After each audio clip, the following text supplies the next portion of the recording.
all be out of business. They'd all be bankrupt. The reading is just as bad.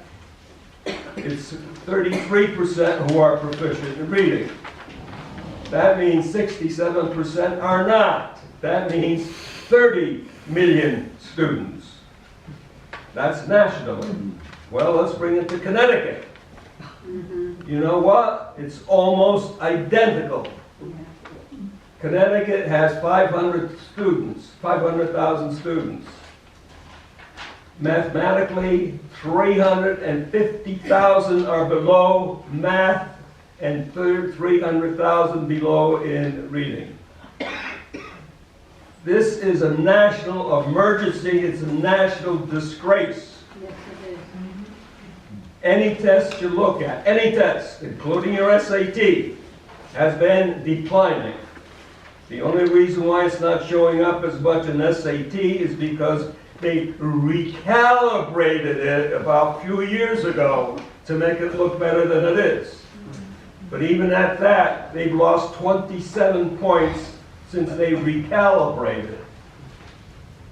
If you compare us globally, we used to be among the top 5 of 28 developed countries. Now we're the bottom 4. Bottom 4, that's where we are. Anything you look at shows that education is in a free fall. And yet everybody, oh, we got to give them more money because it's our kids. We want it for our kids. The kids are not learning. Now, let me give you some aside kind of what I call disruptors. Let's look at school shootings. That's something that everybody's concerned about, right? School shootings. We've had them here in Connecticut. Does anybody ask, there's a couple of quick questions. Who are the shooters and where do the shootings occur? The shootings occur in suburbia. They do not occur in the cities. Find a city with a shooting. They're all suburban, rural schools. Who are the shooters? They're not minority kids who are supposed to be angry and everything else. They're white males.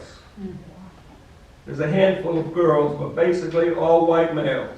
What are they angry about coming from suburban schools? Nobody has researched that. Nobody.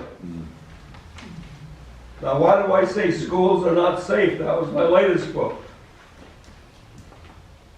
You think of the first thing that they do in schools with a shooting is wait for the first responders, right? We got to get the first responders in. By the time they show up, the damage is all done. They're not the first responders. Who are the first responders? The students and the teachers. They're the ones who need protection, and they have none. You know what they're told? Run and hide. Where the hell are they going to run and hide? There's no place to escape. And how do you know you're not going to the shooter?